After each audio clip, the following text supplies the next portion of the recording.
महाराष्ट्राच्या अगदी एका टोकाला असलेलं एक छोटंसं आदिवासी गाव सारंगखेड।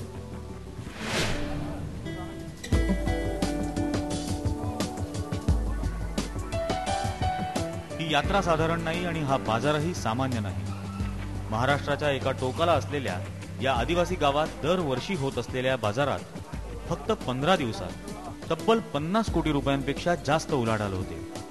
राजापासून रंकांपर्यंत सर्वच जण एकसारख्या उत्साहानं यात भाग घेतात। हा बाजार आहे तरी कोणता?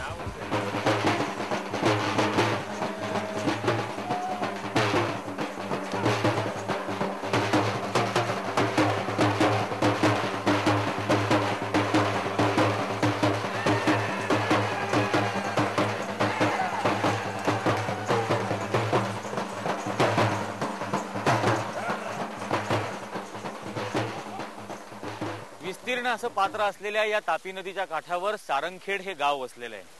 गेल्या 400 वर्षांपेक्षा जास्त काळापासून या गावामध्ये घोड्यांचा बाजार भरतो। हे जे घोडे धुतले जात आहेत हे या बाजारात नेण्यासाठी। असं म्हटलं जातं की शिवाजी महाराज सुरतेला जाण्याच्या आधी या गावात आले होते आणि त्यांनी आपले घोडे बदलून घेतले होते। दरवर्षी दत्त जयंतीला ही यात्रा आणि हा बाजार भरतो। सारंगी बनण्यासाठी प्रसिद्ध असलेल्या या गावात मोठमोठे वादक आणि सरदार यायचे। मग त्यांना विकण्यासाठी इथं घोड्यांचा बाजारही भरू लागला असं म्हणतात। आज शेकडो वर्षांनंतरही शासकीय मदत नाही, कोणीही आयोजक नाही, जाहिरात नाही की निमंत्रण नाही, पण हा बाजार ठरल्या दिवशी भरतो आणि देशभरातले हजारो लोक इथं येतात। आपण आलो आहोत सारंगखेडचा हा घोड्यांचा ऐतिहासिक बाजार बघायला आणि या घोड्यांबद्दलची माहिती, इथल्या कल्चर बद्दलची माहिती, या बाजाराची माहिती हे आपल्याला देणार आहेत सारंगखेडचे संस्थानिक विक्रम रावल। हाय, वेलकम टू सारंगखेड।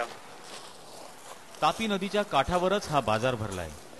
राजस्थान, पंजाब, उत्तर प्रदेश, गुजरात अशा अनेक राज्यातले व्यापारी इथं येऊन घोडे विकतात। मारवाड, काठेवाडी, पंजाब अशा अस्सल भारतीय नसलचे आणि नुकरा, सफेद, तेल्या, गोमेद, काळा, संजाब अशा अनेक रंगांचे अक्षरशः हजारो घोडे इथं आहेत। घोड्यांवर आणि सारंगखेडच्या या परंपरेवर मनापासून प्रेम करणारे विक्रांत रावल यांनीही इथं त्यांचे घोडे प्रदर्शनासाठी ठेवले।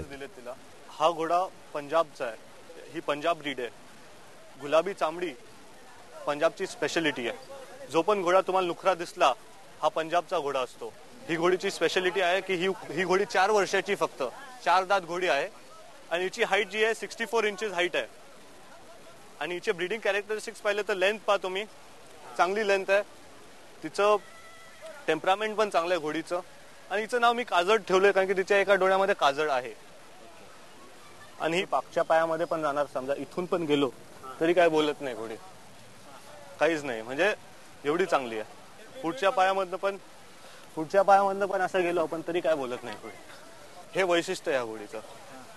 ब्रीडिंग कॅरेक्टरिस्टिक्स मध्ये मेन जो आहे, जे लोक विसरतात, तो टेम्परामेंट आहे। तो घोडीचा चांगला टेम्परामेंट पाहिजे। आपण चांगल्या टेम्परामेंटची कधी घोडी ब्रीड केली तर पुढचं जे घोडे येणार ते चांगले येणार। पण इट्स व्हेरी डिफिकल्ट, खूप डिफिकल्टी। चांगली हाईट आणि चांगला टेम्परामेंट हे कॉम्बिनेशन खूपच डिफिकल्ट आहे विथ गुड कलर। ही जी घोडी आहे ही फुल ग्रोन आहे, वाढणार नाही। हिचं वैशिष्ट्य असं आहे की हिचे जे केस आहेत हे शो हॉर्स आहेत। तुम्ही पाहणार की हे फॉरेनचे जी मिनिएचर हॉर्स आहे ती ब्रीड आपल्या इंडियामध्ये आहे, पण नॉर्थ इंडियामध्ये सापडते ब्रीड, आपल्याला खूप कॉमन नाही ही ब्रीड। तर हिचं असं आहे की ही शो साठी फक्त, याच्यावर आपण बसू शकत नाही। खूप मस्ती करते, खूप चुलबुली असते, चावायला येते सगळं, आणि असं भेटणं एवढं मुश्किलचं आहे। इंडियन ब्रीड आहे पण अशी घोडी भेटणं खूप मुश्किल आहे। विक्रांत रावल यांनी हिमालयात वापरल्या जाणाऱ्या या छोट्या आकाराच्या घोड्यांसाठी एक खास बग्गी पण तयार केली आहे।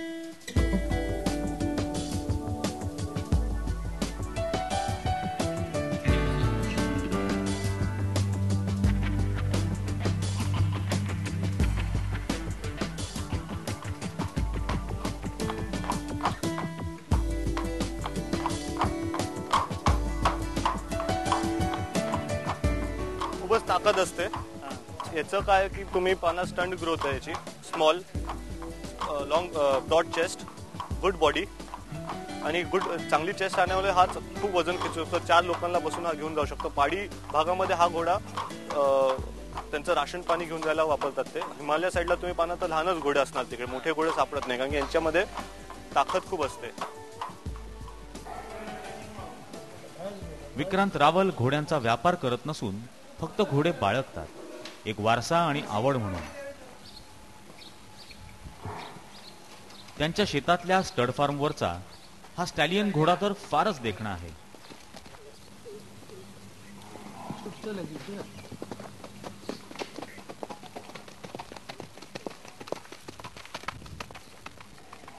याचप्रमाणे बाजारात एक प्युअर मारवाड ब्रीडचा काळाभोर स्टॅलियनही आलाय. जाणकारांच्या मते हा अगदी उत्तम लक्षणं असलेला घोडा आहे. हा मारवाड ब्रीडचा घोडा आहे. हा साधारणतः 8 ते 9 वर्षाचा घोडा आहे. हे बेसिक ब्रीड जोधपूर एरियामधलं आहे आणि पृथ्वीराज चव्हाणचं ब्रीड आहे आणि फार स्टडी आणि वापरायला अतिशय चांगला घोडा असतो आणि टेम्परमेंटल साऊंड असतं, म्हणजे पाडापाडी मारामारी नसती जी आपण काठेवाडी घोड्यामध्ये बसतो. अतिशय प्युअर जातीचा घोडा आहे. त्याचे कान, चेहरा, मान, पाय, घोड्यामध्ये बऱ्याच प्रकारच्या खोडी असतात, भोवरे असतात, त्याच्यात हा एकदम क्लिअर आहे आणि तब्येतीने अतिशय चांगला सांभाळलेला घोडा आहे. इथं देशभरातून घोडे येतात, कोट्यावधींची उलाढाल होते. सुरुवातीला तर शासनाच्या पशुसंवर्धन खात्यातर्फे अनंत अडचणी आणण्याचा प्रयत्न झाला.